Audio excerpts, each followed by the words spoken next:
Do you know who your enemy is? You know, there's nothing worse than not knowing who your enemy is. What our series this week is going to be about is the relationship of winning the battle in your mind, the battle that rages. But first of all, before you start really going into the depth of that, today we need to identify the enemy. We must identify the enemy. You know, the Trojan horse story is really an important piece of history, especially in combat. You know, if you don't know your enemy is amongst you, if you don't know your enemy is in the midst of you, if you don't know your enemy is lurking, then you're easily overtaken. But one of the things I want you to realize is you and I, as Christians, don't just have one enemy. Nope, not from the scriptures. The scriptures describe that we have three different identities of the enemy, three different sources of the enemy. And I'm going to read this for you right out of Ephesians chapter 6. Turn there with me in your scriptures.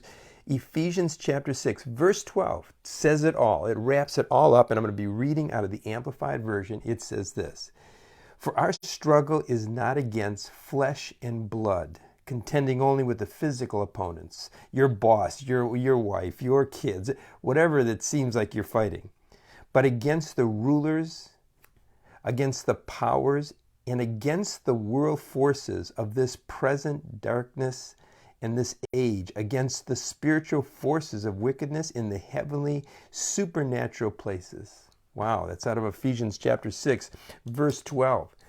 It talks so much about those three enemies, but let me clear them up for you. The devil, number one, is the enemy. Been the enemy since the beginning.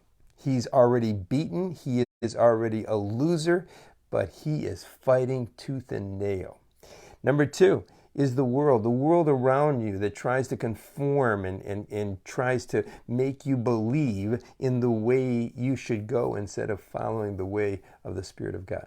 And number three, your ego, yourself, your flesh. Now, I have three scriptures that apply out of the Bible in regards to these enemies, but I want you to understand this. All week, we're going to talk about how these enemies in this series attack you, they beat you, they try to lie to you, all the areas of where this team of enemies are working to pull you away from the truth, away from Jesus Christ, away from the Spirit of God, away from the freedom of truth.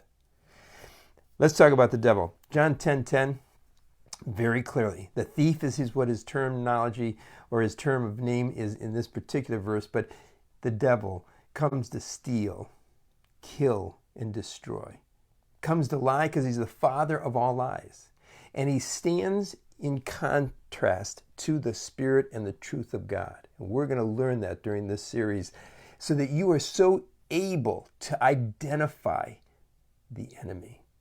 So able to identify the enemy so that when you even hear him whisper, you'll be able to point to him and defeat him with the power that Jesus used in the wilderness when that enemy came to him. And I'll show you in the wilderness of chapter 4, verses 1 through 11 of Matthew during this series, how Jesus was attacked by all three of these enemies. All three of these enemies attacked him continually, but he was more than a conqueror, just like you and I are, as well as you will learn more and more about how to live as a more than a conqueror. Let's go further. Let's talk about the world. Romans chapter 12, verse 2 says, "No longer be conformed to this world that tries to conform you, tries to make you fit in, makes you say that you've got to look like or that you don't look like the front cover of the magazine that you might be reading, or that the Joneses next door are better than you, and you feel that you've got to hustle, you got to work harder to achieve success. The world is trying to conform you and I. And then the ego. This is the one that hides so much like the Trojan horse. This is the one that is built into our system to help protect us through circumstances and situations of danger and those type of things. But the ego, when it's out of control, when it wants to be in control, and when it is controlling you and I, is really where we're really our weakest point.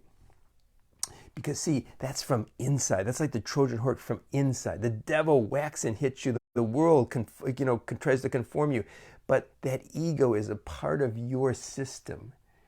And the ego in the Bible is talked about as the flesh. In Galatians chapter 5, verse 17, it talks about the flesh is in conflict with the spirit. Read that series of verses. In fact, read all the verses around it. I think that you'll find that the understanding of the enemy for this series of winning the battle in your mind will bring you to a new level of spiritual growth, spiritual understanding, revelation knowledge, so that you really are able to be what you've been called to be, do what you're called to do by the grace of God and by the power of God that lives within you.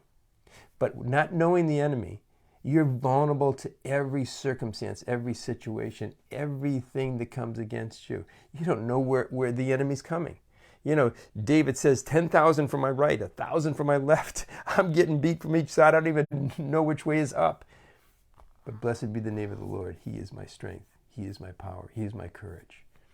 So let's just recap. Know your enemy to start to fight the battle in your mind. Also, we're going to talk about the two minds that we have. And those two minds are the battlefield that you want to determine which one you want to truly battle on. We're going to go through a series that the Lord has rolled up and wrapped up that I think is going to really be blessing each and every day for the next 4 or 5 days as we share the battle in your mind. Today, we know our enemies are, and that's plural, the devil, father of all lies, thief, robber that steals and kills and destroys anything that is of the truth, tries to. Then we've got the world trying to conform and put us into its style, its belief, its thinking. And then the ego that wants to reign over, wants to make all decisions, wants to be me, flesh, flesh, flesh.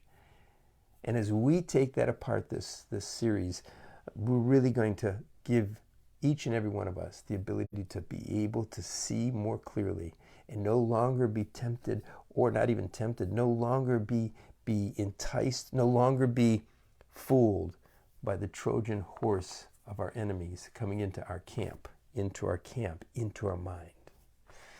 So have a precious and beautiful day. I'll look forward to your comments.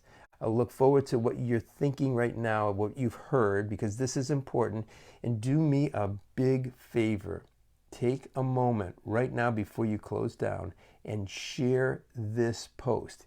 Share it with your finger. Share this post because it's important that all of us know about the enemies. All of us recognize the enemies. And there's so many of us that are being either conformed by the world of busyness and social media and circumstances, or the devil has just become the loudest voice in our life, or our ego has risen up with a camouflage of doing good, but really messing us up.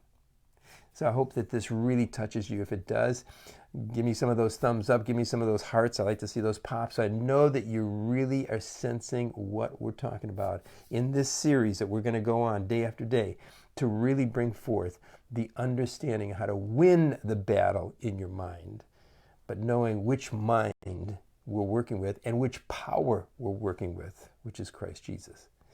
Have a beautiful day. I'll look forward to your comments, your shares, and your blessings, because I'll be praying for you each and every day that these words from the scriptures, from the Spirit, manifest within you strength and courageousness as Joshua and Caleb were told from God to take into their battle against their enemies.